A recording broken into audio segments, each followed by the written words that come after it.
Romeo castled in his nights full of battles. Some fight with the barrel. That's eagles versus vultures and olives versus arrows. Carhartt apparel, harrowed by the pharaohs who travel through the narrow.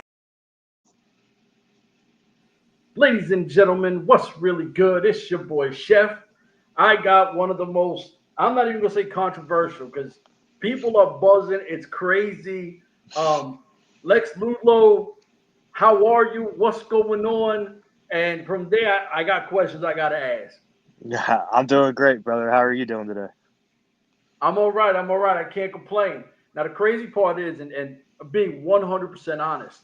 So I reached out. I was telling one of my boys, he's kind of the one who got me into like combat sports. Like when UFC was popping back in the days where, no one could watch it. They couldn't put it in venues. I'm 45. I'm a little older. So he was the guy. So when I tell him like, yo, man, I'm talking to Lex Ludlow, he's like, yo, that guy's a wild one. Let me send you a video. You hit this guy, jump on him. And I'm like, did you see BKFC? He's like, yeah, yo, he called out Fedor, right? Like, I'm like, yeah, but he just didn't call him out. Like, that's some savage shit. So I'm just curious. You go into war with somebody, and I tell people all the time, BKFC is not for everybody. You got to be a straight dog to get into that fight because we've seen a lot of professional boxers and MMA guys come in. They take a hit. They don't get knocked out, but they don't want no more because that bare hand is different. So right. You go into battle, you put the beats on this guy, and then you call out Fedor on some, you call him a piece of shit. You know what I'm saying? Like, I mean, yeah, dude. I don't really know him personally. I'm sure he's a great guy. But everybody calls him the greatest of all time. But I don't know. I look at his record and I think otherwise. Yeah, he's had some great fights. He's fought Nogueira. He's fought Crow Cop. He's fought Coleman. He's had some A-level fighters that he's fought. But then if you really dig deep and you look at his record, he's fought light heavyweights, middleweights. Like, bro, like him versus Matt Lindland. Him versus Matt Lindland should have never happened. Matt Lindland is a superb wrestler. Matt Lindland is an amazing wrestler. But in my opinion, you're a heavyweight, dude. What are you doing fighting Matt Lindland? What are you doing fighting Chael Sonnen? What are you doing fighting Rampage Jackson? I'm not a heavyweight. I'm not a real heavyweight. I weighed in at 218 for that fight. I fight at 205. I feel like I fit right up this dude's alley of people that he likes to fight. My MMA record isn't the best. I took some losses when I was younger, almost 10 years ago. I took some time off and I came back and I started winning. Ever since I came back, I'm 3-1 now. But, I just feel like I fit right up his alley of what he likes to fight. And, for him, if I'm him, I'm looking at it like, dude, because I heard he got offered a couple $1 million to fight BKFC, and he turned it down. If I'm him, I look at me and I go, hey, 2.5 million. It's a lot of money to knock some bum out in 10 seconds. So let's find out. Let's find out if I'm a bum, and let's find out if the money's worth it. See, I hear you on that, right? Because at any million anything, I'm all for it. Like, I've made the joke where people were saying, who's Conor gonna fight, and a Saudi guy or whatever he is offered like 200 million. I said, look, I'll get knocked out for 5 million. Like, you know what I mean? Like, it's cool, but I don't think that Fedor we know can fight. He's got hand skills, he's got power and all that, but I don't know if he's ready for this kind of fight, right? And I think that's what separates BKFC with a lot. And you come off, I think there's I don't want to say like an animal, like there's an aggressive side to you where I had kind of said it's all gas, no brakes. And I believe that in which you. I believe it's 100,000 miles going. And whatever happens, I'm either going to get through the wall or I'm not. And I don't think a lot of people can bang with that. I think that you get into that fight, and once you start realizing, this guy's going nowhere, like he's prepared, I'm going to have to kill this guy to win this fight. I'm not sure if he's built like that. Well, I don't want to I don't know. I don't know, man. I really want to step in there with him. I want to feel the greatness, as they say, when you're standing across from him. I just he's a lot older. I think 10, 20 years ago, I think he puts me down with one or two shots, but he's older now, and I think I'd like to test the old Russian chin. You know what I mean? They like to wrestle bears up there, so why not wrestle me around? You know what I mean?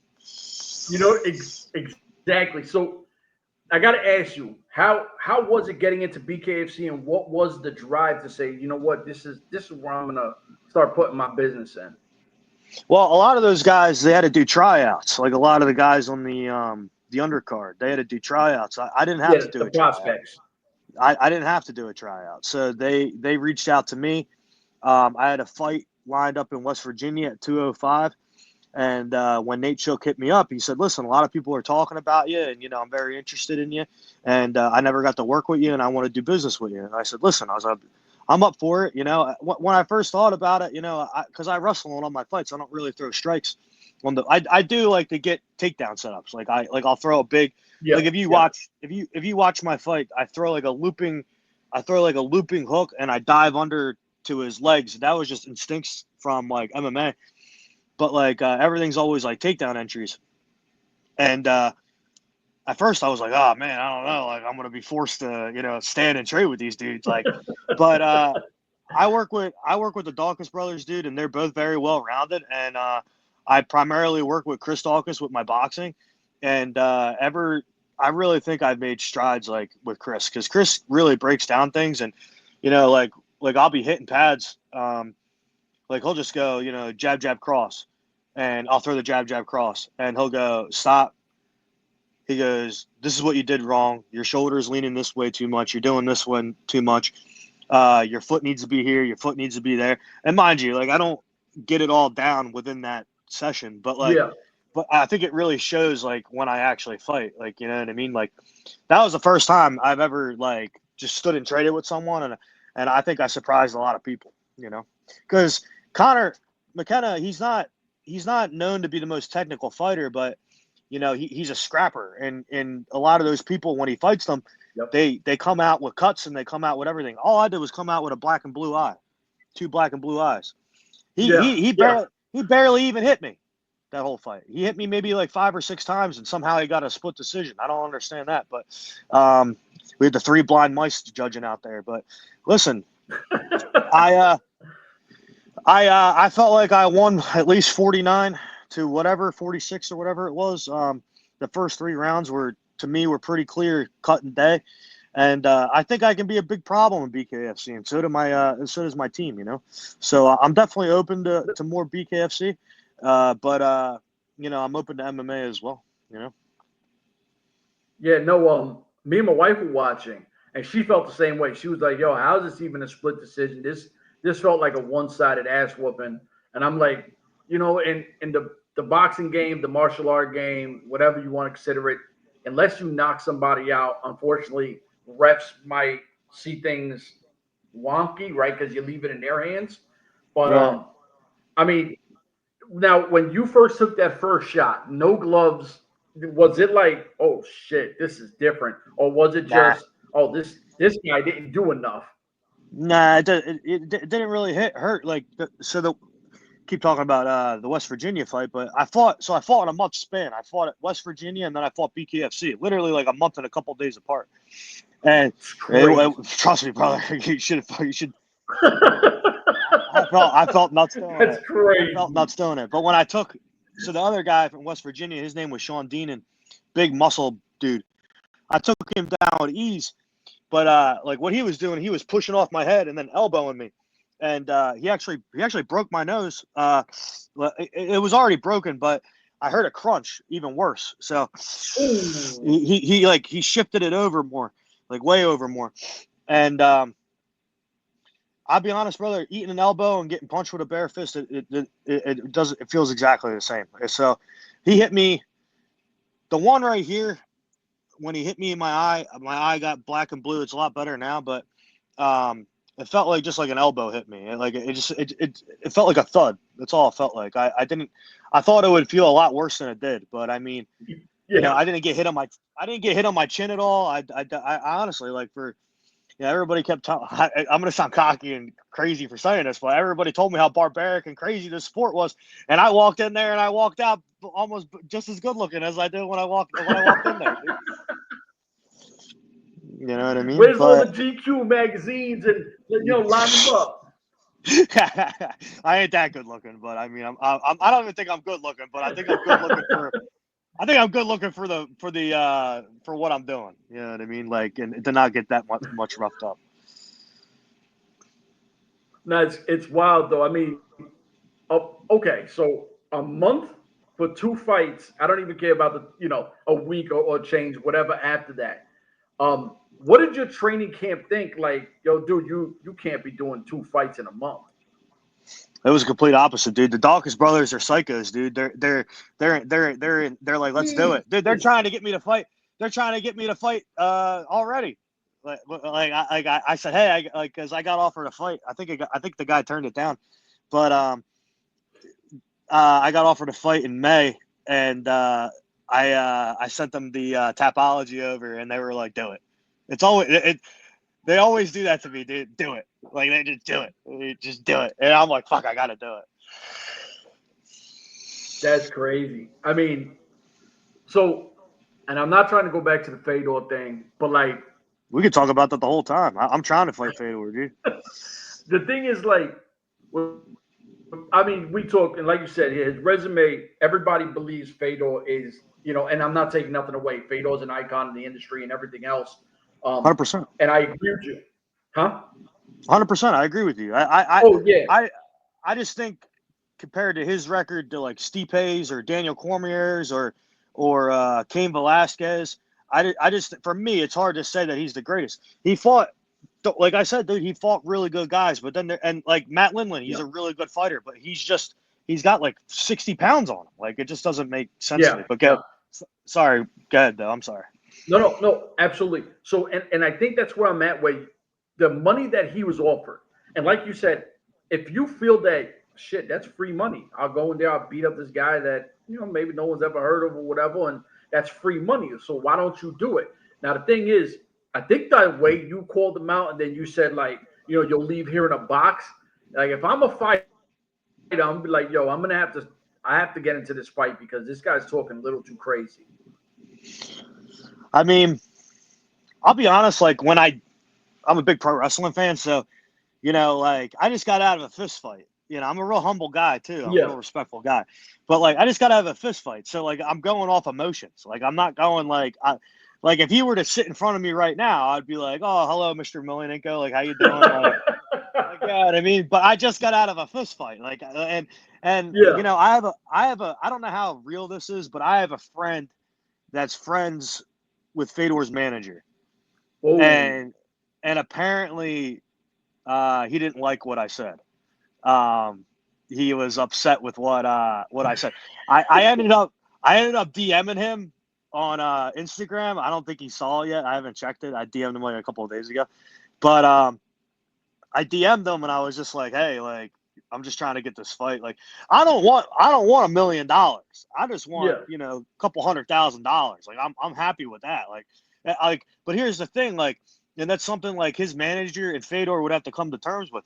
I'm going to run my mouth the entire lead up to the fight. Like, I'm going to make sure there's 1 million pay-per-view buys. I'm going to make sure there, because I want it at Wells Fargo too. Those are the only two things I'm asking. A couple $100,000, right? Because I'm fighting a dangerous dude, right? Yep. I'm going to make myself look like an idiot by talking all this trash, right? And then the second thing is I wanted to be at Wells Fargo because that's where I'm from.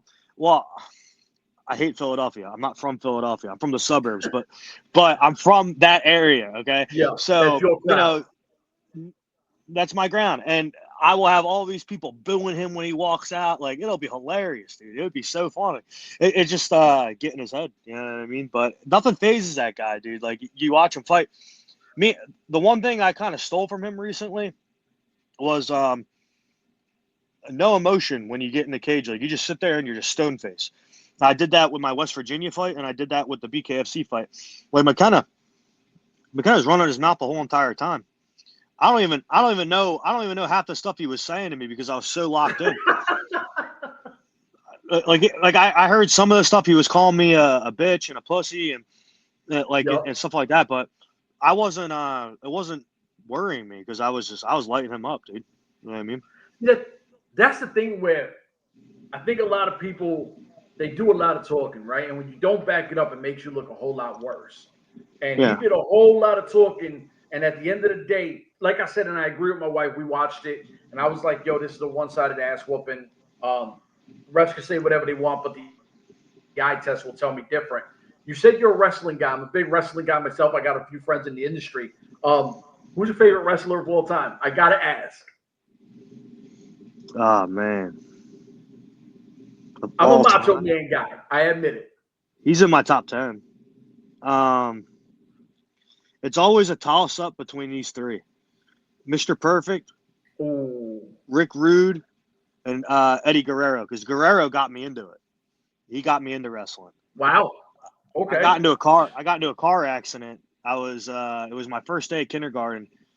And I was just telling my daughter this because she was arguing with me about not wearing her seatbelt. Hey. And I wasn't wearing my seatbelt. I got hit and I flew into the windshield. And then they found me under the dashboard. And they all thought I was dead when they showed up. The cops didn't touch me because they thought I was dead. But I ended up nothing happened. Like, I was fine. I woke up and I got out of the car myself. But when I got to the hospital, because they just did checkups, my dad turned on. My dad was trying to get me into wrestling forever at this point. He was always trying to get me to watch Nitro, and I just hated. Like, Nitro was just so weird. Like, it just wasn't good to me. And he put on WWF and Monday Night Raw, and Eddie Guerrero was walking out with China with the flowers.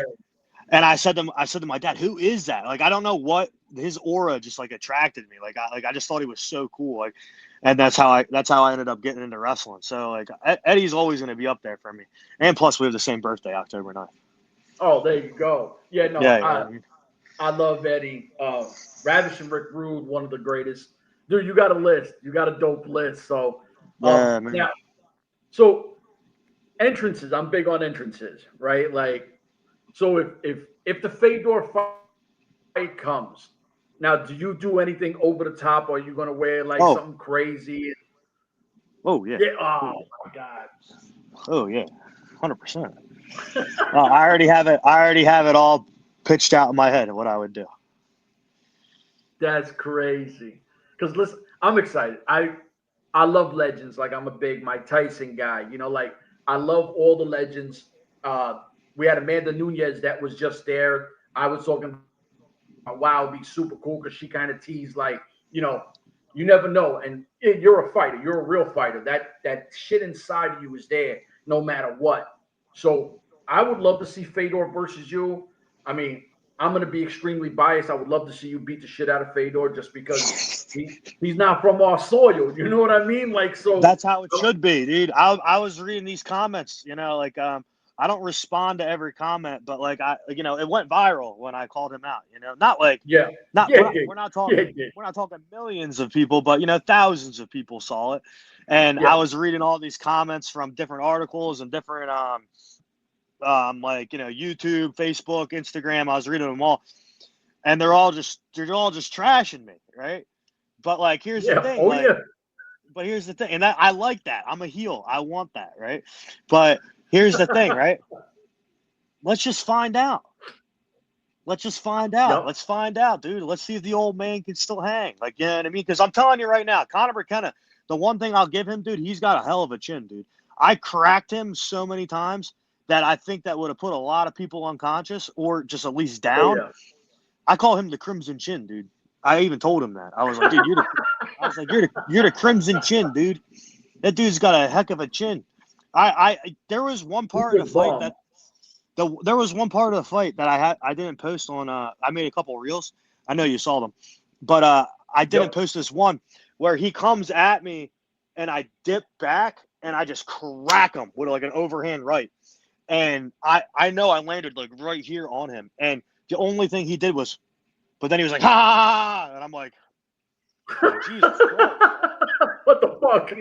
Dude's a psychopath. But I don't think Fedor could eat a shot like that. You know what I mean? I don't think he could. No. I just think he has too many miles on him, and I think he's too old. I mean, yeah, definitely. I mean, definitely, yeah, he's slower. Obviously, you know, that's what happens with age. But I mean, I don't think he's ever been in a brawl like that. I don't think because obviously, and yeah, you know, your hands are free, and I do, and I know you said it felt like an elbow to you. I've been in fights in my life, never in a professional ring or nothing like that. You know, I'm a city guy. It happens. That adrenaline is there, but when you fight, I try to tell people if you fight in the street or whatever, your fights are not longer than 30 seconds, right? Like it's 100%. over fast. I'm so glad you brought that up because go ahead, I'm sorry. Go ahead. I had so many people, and I love all the people that follow me and has been supporting me forever. But like I've had people from like high school like reach out to me after this fight, and like people I haven't talked to in forever, trying to give me advice how to fight. I'm like, dude, like, what are you talking about? You've been in like 2 street fights that last 10 seconds, 30 seconds. Because you got to think you're right? Usually what happens is you crack the guy or the guy cracks you, and the other guy shoots for a takedown because they just got punched in the face. Or you hit the guy or the other guy hits you, and then 30 people jump in and break it up. You know what I mean? Like they go like this. And a lot of people were coming at my cardio in the fight. I had a stomach virus the week before that fight, all the way up to the day before the fight. I almost pulled out, dude. I was throwing up. It was bad, dude. But I don't think that's why my cardio was bad. I was throwing everything I had into every freaking punch.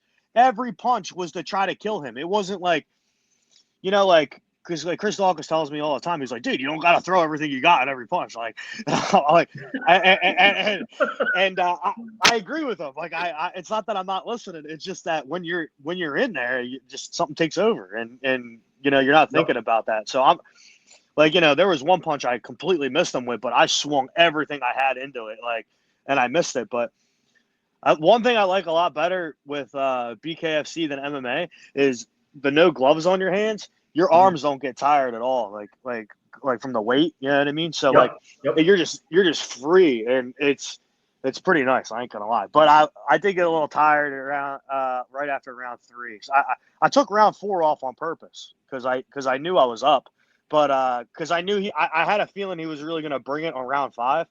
Yeah. But he ended up not really bringing it the way I thought he was gonna bring it, but. I was so confident that I destroyed him rounds 1 through 3 that I was like, I can just rest these next 2 rounds if I have to. I knew I wasn't knocking him out after the first 3 rounds because I hit him with the hardest shots I've ever hit anybody with, and he just ate them. So I was like, all right, whatever. Like I'm gonna have to win by decision. See, and that's what I've been trying to tell people. Like a lot of guys I know, we're from the same area, so like. They're like, yo, it's 2-minute rounds. It's not even long rounds. And I'm like, yo, fellas, listen to me. How many fights have we been into, either through team fights, through sports, or, you know, neighborhood fights or whatever? We're over. And there's times, I mean, the longest fight I've ever been to was, I think, over a minute, right? It was like 97. It was over a minute. I felt like I was dead, your right? Hands like were on your knees. You're like, you were like dying. Like, and I'm playing, you know, I'm a point guard and I played corner. My cardio was insane. And I'm dying. I'm like, yo, I can't even breathe out here. My chest is all tight. It's not just the cardio. It's not just the cardio, it's the mental too. So like you know, like that makes you tired too. Like even when you're like I there's fights where I was winning and they weren't even the West Virginia fight. I wrestled the dude the whole time. I was on top of him the entire time. It wasn't cardio-wise. It wasn't a hard fight, but it was just mental. Like I was just making myself tired mentally. And then I'm like, oh my God, this is really like I'm really breathing hard right now. But it's just it's a combination of a bunch of things.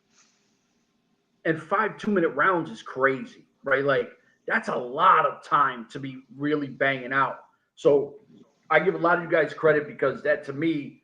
At BKFC especially, like in boxing, you see a lot of guys and it's a lot of dancing, right? They're trying to size each other up, trying to figure each other's speed and everything else. So you see a little more standoffish. MMA, that's a whole different insane animal because you guys are shooting and defending and there's submissions and all that shit. But I mean, watching this, I'm like, this is street fighting on a like steroid level, right? Like the fighting is nuts. And I'm glad you said the mental part because, like you said, I'm fighting a guy. You gave a guy his best shot and didn't put him down. That's definitely something that went through your mind. Like, what do I got to do to put this guy to sleep? Oh, for sure. I right after the first round because I clipped him I probably clipped him hard like 3 or 4 times that round, and he just was like laughing and pointing at me. But I mean, I didn't let it get to me mentally because I knew that they were hurting him. Like I knew that like maybe he wasn't going down, but like I knew that they hurt, and I think that really messed him up too because after he's not, if you watch his other fights, he's not afraid to engage and he's not afraid to come in, right? Dude. But against me, he wasn't doing that because I was cracking him and making him pay for it every time he tried to do it. So I think I would say I'm gonna start walking around now. My neck's bothering me. I think I was the best fighter he fought in my opinion. He fought that one guy Zach. What's that guy's name? Zach Gal. I'm terrible with names. I'm not gonna lie. Pat Brady just knocked him out in Wells Fargo. I forget his name. Whatever. Who cares? But like that guy, he's a tough guy. Yep. But like just watching his boxing and stuff, like it. I don't know. I just feel like with BKFC, like a lot of the guys, they aren't super technical. It's like a street fight. That's how I look at it. You know what I mean? It's a street fight in there. I think that's why I'm such a fan of the product because it kind of feels like home to me, right? It kind of feels more like something I used to, I guess. Right. But let's just say Fedor punks out, right? Fedor don't want no smoke. He's like, nah, I'm not trying to bang with this guy here. I'm just saying, Fedor, if you want that, the money's there, the man is there, he wants to smoke. If you don't want the smoke, that's your problem because it's sitting there. So if Fedor punks out, what's next for you? Like, what's the who you want next, or is there a certain whatever? I do have somebody on my mind. I've been thinking about it a lot lately. But I'm going to continue to call out Fedor. But I wouldn't mind for BKFC. I really wouldn't mind. This is going to be a crazy one, but I really wouldn't mind getting in there with Rampage Jackson. Yeah, I wouldn't mind getting there with Rampage Jackson. Hold on. So right now you're just going at the legends. You're on your Randy Orton shit. You want to be called the legend killer. Well, yeah, I want to maul these dudes, man. I want to grizzly bear them, bro. I like Rampage, dude. Rampage is one of my favorite fighters, but again, like an honor to fight that guy. Like, but I'm in this, dude. I started watching in 2009. I want to fight people from that era. Like, I don't want to it's not because I see them as easy fights. Like, Rampage hits really hard, and he's a really good boxer, in my opinion. Yep. Obviously not like he's not no Canelo, but like he's a good boxer, like a good MMA boxer, and I think he would actually do really good in BKFC. But it's just somebody I always wanted to. I don't know, like growing up and being a fan, like you envision yourself fighting these guys and stuff like that, and that's kind of how it is. Like, I don't think Rampage is a piece of shit, but he's definitely somebody that I would like to get in there and fight if the opportunity was definitely there. Listen, I want to make money. I want to make buzz. I want to create buzz, and I want whatever company I fight for, I always want them to do good, because at the end of the day, I'm repping them at that point, So, MMA, I don't think I can get those big name fights like that. But now, like BKFC, like I'm 1-0, like So I kind of have a little pool. Like Fedor, he's nothing. He's just 0-0 in BKFC or bare knuckle. You know what I mean? So that fight does make sense because he's never fought bare knuckle before. Rampage Jackson, to me, that makes sense. And then, who I really would like to fight in MMA though? Smiling Sam Alvey. I really think that I could give Smiling Sam Alvey a little run for his money there, dude. And I was gonna call him out when I fought in November. I fought a guy who he fought and I lost by decision, unfortunately. I was winning that fight, but a lot of people thought it was either a draw or it was like went to him, I guess. But it was back and forth fight. It was a good fight. But I really think that I could beat Smile and Sam Alvey. That's definitely a fight in MMA that I would like to do. Or BKFC if Smile and Sam wants to step in there. I know he's the karate combat heavyweight champ right now, but you know, I just want to fight. I want to fight these legends, dude. I don't like. I just feel like it'd be like a lot of fun. It'd be like, could you imagine me and Rampage Jackson at a press conference? Dude. That would be hilarious. Like, and I'm a fan. See, I'm like I said, I'm 45, so I've been a fan of UFC for many years. I love Tito Ortiz, Rampage Jackson, Ken Shamrock, like all these guys. I'm a fan of their work. Rampage, I mean, to me, I'm just I'm an average Joe, would scare the shit out of me. I'm not even going to lie to you. Like, Rampage is intimidating as fuck. That's a big dude. But let's get in there. Let's find out. See, that's the crazy part. And wait, I think a lot of people would be, I'm not going to say starstruck because you're a professional fighter, so it's a fighter versus a fighter. But I don't get starstruck. Huh? I don't get starstruck. I mean, like, at no point do you go, holy shit, like, dude, that's so and so. Afterwards, right? maybe like after it's all done, but like I'm locked in. Like I don't want like once like let's say like hypothetically like Fedor took the fight, right? Yeah. Fedor is no different to me than Conor McKenna. Like he's just somebody I got to go in there and I got to fight. Like I really feel like I was born to do like big things like like this, like it upsets me that I took so long off and then I came back because I just had to get my mental better. But like I really think that I can do big things like with drawing money and creating hype and creating fights, and that's what I want to do with people like that. Dude, I'll box. I'll fight Rashad Evans. I'll fight Tito Ortiz. I'll fight Ken Shamrock. I don't care who it is, dude. Put them in there, dude. I'll fight them, dude. Like, oh, Ken's too old. Ken's too old, but Ken's too old. I don't care who they are, dude. Like, I will definitely get in there and I'll scrap with them, and I'm not afraid either. Like, I will definitely crack them just like I did with Conor McKenna. I don't care who you are, man. It's either you're gonna knock me out or I'm gonna knock you out. That's how it is. And at the end of the day, they go to their family, I go to my family, and we're all happy. You know what I mean? It's the business, but like, so when there's like, if you watch the video and they watch it back, when you said I'll put him in a box, did you see the owner, David? I don't want to butcher his last name. He kind of looked like, holy shit.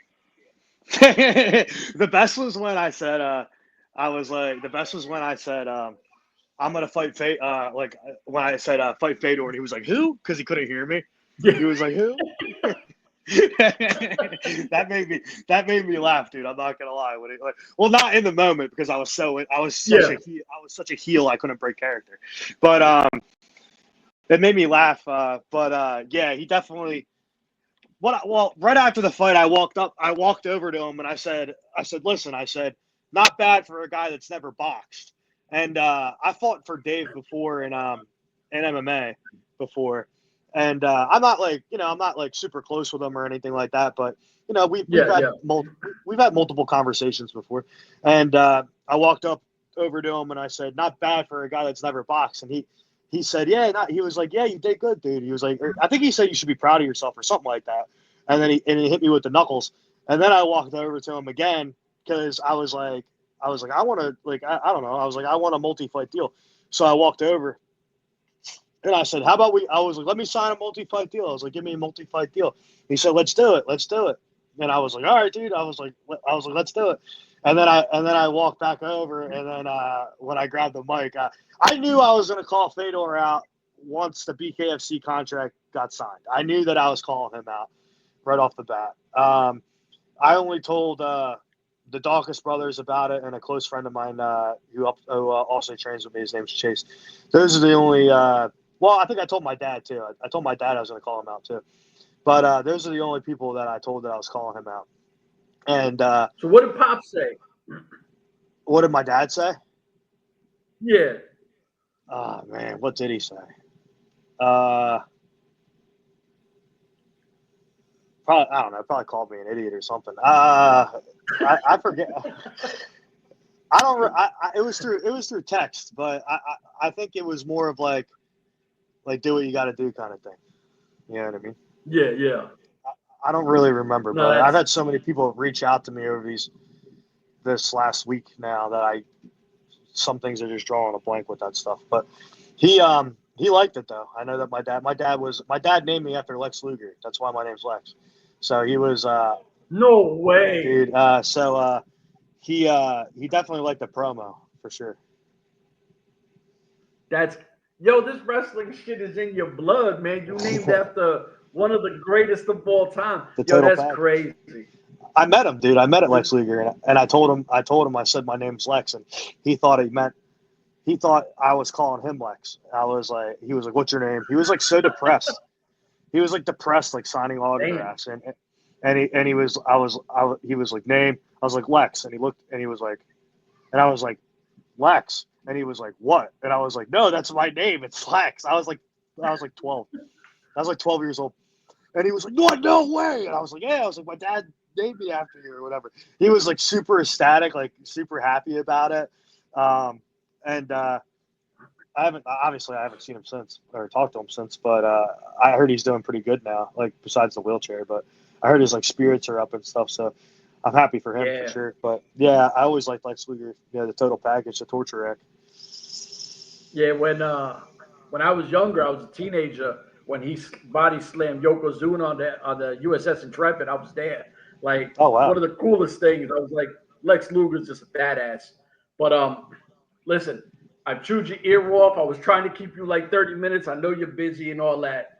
I love what you're doing. I can't wait. Like I said, I think Fado is going to be a punk and he's not going to pull up. That's just me. I think he's shook. I think he sees a younger badass guy. You're talking more trash. You're talking more trash than I am, dude. Listen, I'm just saying. I think he saw the power game and he was like, "Nah, I really don't want to bang with this guy." So, but I hope it happens because, like I said, I'm all for my people from my soil beating people not from my soil. So, Fado, I hope you come and you get your ass beat so I can sit here, talk a whole lot of shit, have a lot of fun with it. I'll go there, dude. I'll go there too if I have to. I'll go to Moscow, dude. We'll do a Rocky IV. I don't care. No. I would do it, dude. I would do it for the love of the game, bro. I really would. I'll go to Moscow. I'll go to Dubai. I'll go to Florida. I'll go to India. I'll go wherever this dude wants me to go. So if it's in Moscow, would you go all crazy and like walk with American flag and all that? 100%. 100%. I'm American, dude. I'm an American, dude. I would fight him. I would fight him in his backyard. I don't care. And when I say his backyard, I mean the back. I mean his actual backyard. I don't mean Russia. I mean I will fight him in his backyard. Yo, this is what I'm saying. I don't think anybody wants that smoke when you're ready for it like that. Now, brand wise, what do you want to plug to let people know about where they can get stuff and everything else? Like, what's the brand? I don't have any merchandise yet. That's actually something I'm gonna work on soon. Some shirts and stuff like that. But I was thinking about doing the grizzly bear and then either having like Russian piece of shit on the back. Because a lot of people like that line, dude. They really do. I don't know why people like it so much, but it's awesome. Yeah, dude. Either that or just having my name on the shirt with the grizzly bear on the back or something like that. Well, a buddy of mine today called me and he said that I should do that profile picture I made. I should do that on the front of the shirt in black and white. Yep. And then have grizzly bear on the back. So that's something that's going to happen soon because my followers did go up. I think I gained like 115 followers off that, but my Instagram profile, I had like 35,000 people look at my Instagram profile just from the call out and stuff. Yeah, dude, I wish they all would have followed me, but be making a little bit of money right now. But word. But if you got an artist, what I will say is, what about a grizzly bear with like the old school Russian hat, like? Oh, that's not a bad idea either. Yeah, for sure, man. But yeah, you can follow me on the Grizzly Bear 205 Instagram. Always rep my sponsors, Capital Lending. I'm wearing my Roman Delight shirt right now. It's a good pizza place up in Abington. They get some good pizza up there. I gave it I think I gave it like, we did a pizza review. I think I gave it like an 8 out of 10.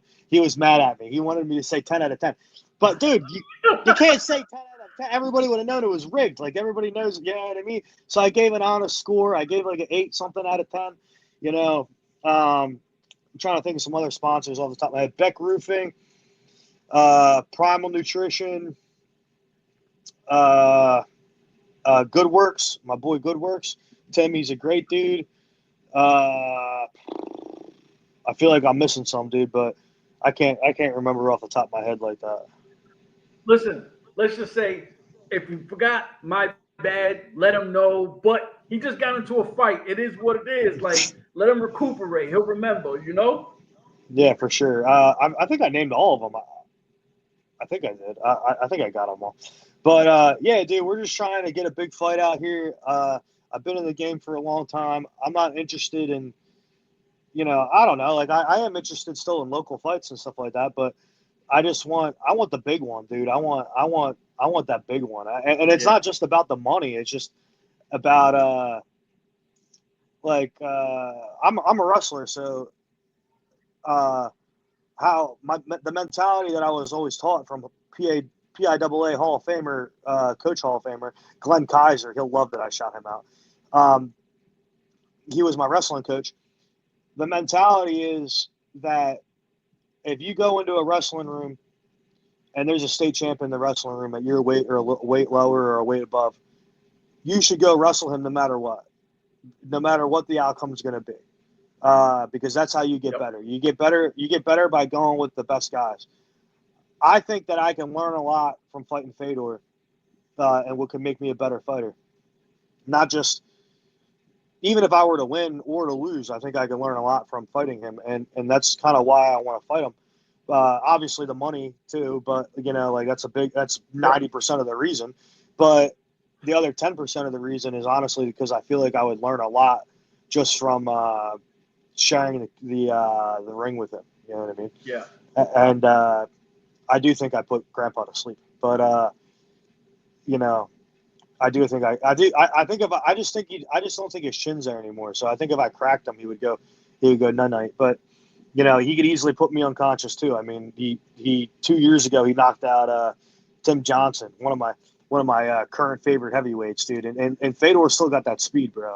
Dude, he still you got that speed, you know. But it's like what you said though. It's two different sports, man. I don't know if he could handle a crack like that. You know what I mean? With no padding on. No, and listen, I tell people all the time, everybody in my family except for me, they served this country from the Air Force, Marines, and the Army. So I'm all about my country. You're my countrymen. So fuck Fedor. It is what it is. It's no disrespect. I'm just saying there's no disrespect, but like he's not from here, so I'm not gonna give him that. They don't look at it like that though, bro. They're the way how me and you as Americans think. They don't think like that. Like as Americans, like we say, you know, we're fighting a dude from New York, or you know, well, I don't watch sports, but we're fighting a dude from New York. We're like, hey, F that guy because he's from New York, but it's nothing personal towards him. But in Russia, dude, they take that personal. Yeah, so I really do hope it got back to him. At least he knows. Even if he doesn't fight me, at least he knows who I am. You know what I mean? That's all about it. Matters. And he knows what time it is. He knows the energy's there. He knows somebody really wants it. If he wants it, the fight is sitting there. The money's sitting there. The fight's sitting there. So if you want it, listen, there's only one person in your way. That's my man right here. If you don't, the last thing I'm gonna say about it, right? The last thing I'm gonna say about the Fedor fight, it doesn't make sense for him to go fight Ben Rothwell, right? Ben Rothwell's gonna hit him with one punch and knock him out, right? Ben Rothwell's a massive dude, and he's a big dude. Yeah. Like Ben Rothwell's gonna hit him one time, and he's gonna crumple. Okay, if I'm Fedor, you know, he retired from MMA. He shouldn't be wanting these big fights anymore. Like when I say big fights, I mean like the upper echelon of talent.